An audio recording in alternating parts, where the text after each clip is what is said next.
Hello, my name is Jeff Johans, and I'm a lecturer in the Department of Accounting at the McCombs School of Business at the University of Texas at Austin.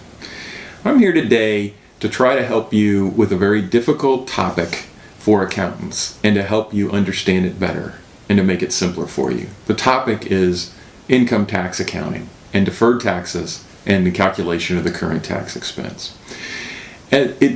The current tax and deferred tax expense and related deferred tax assets and liabilities are some of the most critical numbers included in a company's financial statements, but unfortunately, they're also some of the least understood.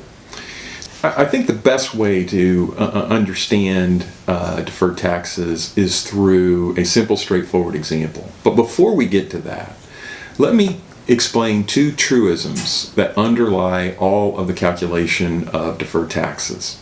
The first truism is that the total tax expense on the income statement for any company consists of two parts.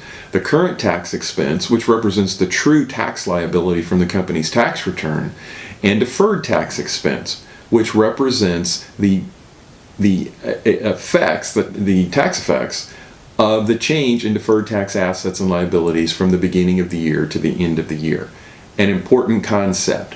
But let's prove that concept through the use of an example.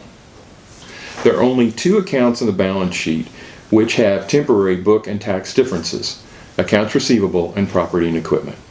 As you can see for accounts receivable, the book basis of the asset is less than the tax basis of the asset at the beginning and the end of the year, thus resulting in the deferred tax asset increasing by $40 during 2016 from $80 to $120.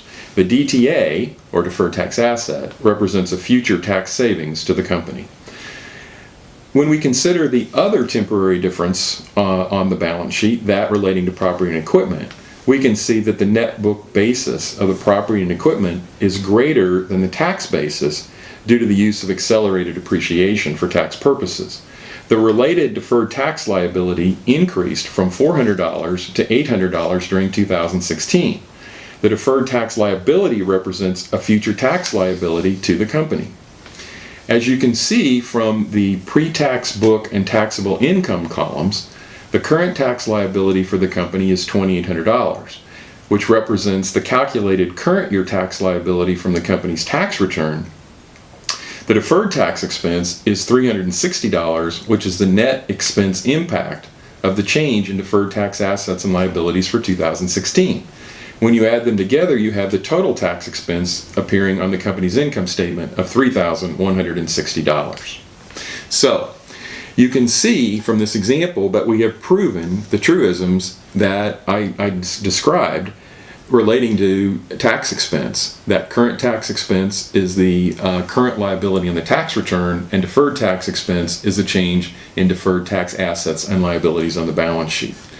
I hope through this simple example you've gained a better understanding of how deferred taxes are calculated on the income statement and deferred tax liabilities and assets exist on the balance sheet. Because as simple as this example is, what's important to remember is that no matter how many temporary differences of book and tax basis of assets and liabilities that a company has, the calculation itself and the logic works exactly the same as our simple example that we worked through today. Always remember those truisms about current expense and deferred expense, and you'll be able to calculate, understand, and explain deferred taxes. Thank you.